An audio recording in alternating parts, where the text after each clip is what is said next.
Jai Hind friends, welcome to Step for Special. Today in this video we will discuss D.Ed HI Paper 9 Unit 2.2.1 Adaptation at Primary and Secondary Level। आइए जानते हैं।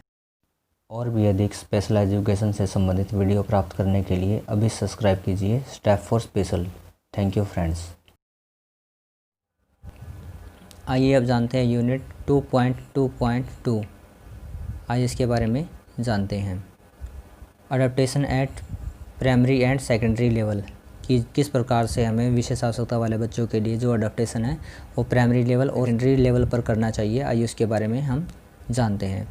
Primary और secondary level पे सामान्य और विशेष दोनों बच्चों के लिए आवश्यक है, इसलिए यह आवश्यक है कि इस तरह से अनुकूलन किया जाए कि विशेष आवश्यकता वाले बच्चे भी सामान्य बच्चों के करिकुलम को फॉलो कर सके। इसलिए यह आवश्यक है कि लैंग्वेज डेवलपमेंट पर पूरा फोकस किया जाए और पाठ्यपुस्तक की भाषा स्तर को भी विशेष बच्चों की आवश्यकता के अनुसार आसान बनाया जाए। प्राइमरी एंड सेकेंडरी लेवल पे लैंग्वेज टीचिंग के साथ साथ सब्जेक्ट टीचिंग पे भी फोकस करना चाहिए। यहाँ पर बताया गया है कि जो प्राइमरी लेवल है उसमें बच्चों की आवश्यकता के अनुसार जो अडेप्टेशन है वो करना चाहिए करिकुलम में, और बच्चों के लिए जो लैंग्वेज टीचिंग है उसके साथ साथ सब्जेक्ट टीचिंग पर भी फोकस करना चाहिए। हमें बच्चों के अंदर लैंग्वेज डेवलपमेंट करना तो है, लेकिन वो सब्जेक्ट टीचिंग के सपोर्टिंग होकर अगर चलेगा तो उसके अंदर दोनों बेनिफिट हो जाएंगे। बच्चे के अंदर स्पीच भी आ जाएगी और जो उसकी बुक्स हैं वो भी बच्चा उसको कवर कर पाएगा, सिलेबस को भी कवर कर पाएगा। ये यहाँ पर बताया गया है। आइए इसके बारे में आगे जानते हैं।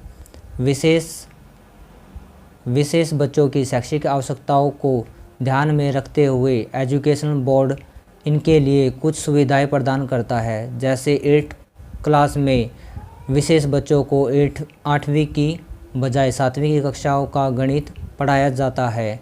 इसके लिए कुछ बोर्ड ऐसे हैं जो एक ही लैंग्वेज पर ही पढ़ाए जाते हैं। अब यहाँ पर बताया गया है कि विशेष आवश्यकता वाले बच्चे हैं उनके लिए बहुत सारी जो बोर्ड हैं, एजुकेशन बोर्ड है, उन्होंने सुविधाएं प्रदान की गई हैं। जैसे कि हियरिंग इम्पेयर्ड बच्चे हैं उनमें क्लास 8 में जो 7th क्लास का मैथ है वो करवाया जाता है, और कहीं कहीं पर कुछ बोर्ड है जहाँ पर उनके लिए लैंग्वेज में भी छूट दी गई है। जैसे कि अगर हियरिंग इम्पेयर्ड बच्चा है वह इंग्लिश और हिंदी दोनों लैंग्वेज में लिख सकता है। ये यहाँ पर बताया गया है।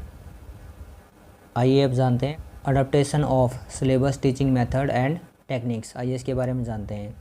ग्लोबलाइजेशन के इस दौर में पूरा संसार विश्वग्राम के रूप में हो गया है। जैसे कि हम सब जान रहे हैं कि ऑनलाइन अगर हम पढ़ाई कर रहे हैं तो हम कहीं पर बैठे हैं और स्टडी कहीं पर हो रही है, क्लासेस कहीं पर अटेंड कर रहे हैं बच्चे, ये हम सब देख रहे हैं। और नित्य नई नई सूचनाएं सामने आती रहती हैं। इनमें से जो हमें एजुकेशन सिस्टम हमारे संविधान और देश व समाज की आवश्यकताओं के अनुसार हो उसे सिलेबस में शामिल कर लिया जाता है, लेकिन इस वजह से करिकुलम लेंथी हो जाता है तथा अध्यापक और विद्यार्थी पर बोझ बढ़ता है। ये यहाँ पर बताया गया है कि जो अगर हम सिलेबस को इस प्रकार से डिवाइड करेंगे तो जो सिलेबस है वह लेंथी हो जाएगा, और जिससे को पूरा करवाना और करना टीचर के लिए और स्टूडेंट के लिए दोनों के लिए बोझ हो जाता है। ये यहाँ पर बताया गया है। आइए इसमें आगे जानते हैं। जब हम विशेष आवश्यकता वाले बच्चों की बात करते हैं तो उनके लिए यह कार्य और भी कठिन हो जाता है। इसी बात को ध्यान में रखते हुए पाठ्यक्रम को बच्चों के आवश्यकताओं के अनुरूप बनाने के लिए उनकी भाषीय, मस्तिष्क और शारीरिक योग्यता को ध्यान में रख के पाठ्यक्रम में अनुकूलन किया जाता है। जब हम श्रवण अक्षम बच्चों के लिए पाठ्यक्रम अनुकूलन की बात करते हैं तो उनका सिलेबस अधिक से अधिक ज्ञान देने की बजाय व्यवहारिक व दैनिक उपयोग के विषयांश में शामिल किया जाए। ये यहाँ पर बताया गया है कि जो हियरिंग इम्पेयर्ड बच्चे हैं उनके लिए जो सिलेबस है उसको अधिक से अधिक ज्ञानवर्धक बनाने की बजाय जो उनके व्यवहारिक जीवन में दैनिक रूटीन में जो क्रियाएं की जाती है उनके उपयोग में शामिल हो और उनको प्रयोग में लाया जाए। ये यहाँ पर बताया गया हियरिंग इम्पेयर्ड बच्चों के लिए। और विशेष आवश्यकता वाले बच्चों के लिए।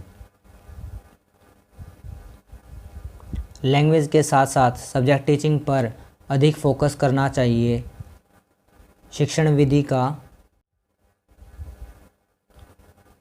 चुनाव करते समय उन विधियों को महत्व देना चाहिए जो बच्चों की शैक्षिक आवश्यकताओं को पूरा करने में सहायक हो, जैसे ह्यूरिस्टिक मेथड, प्रोजेक्ट मेथड। ये यहाँ पर बताए गए हैं कि जो बच्चों की शैक्षिक आवश्यकताओं को पूरा करने में सहायक होते हैं और उनको शिक्षा देने में अपना योगदान निभाते हैं। ये कुछ मेथड्स हैं, उनके बारे में बताया गया है। आइए इनके बारे में आगे जानते हैं। इसी तरह टेक्स्ट बुक से पढ़ाते समय रीडिंग के बजाय डेमोस्ट्रेशन, नरेशन, क्वेश्चनिंग का प्रयोग करना चाहिए। ये यहाँ पर बताया गया कि बच्चों को टेक्स्ट बुक से पढ़ाने की बजाय जो रीडिंग है वो ना करवाकर जो डेमोस्ट्रेशन एंड नरेशन है और जो क्वेश्चनायर है उसके थ्रू बच्चों को एजुकेशन देनी चाहिए। ये यहाँ पर बताया गया है।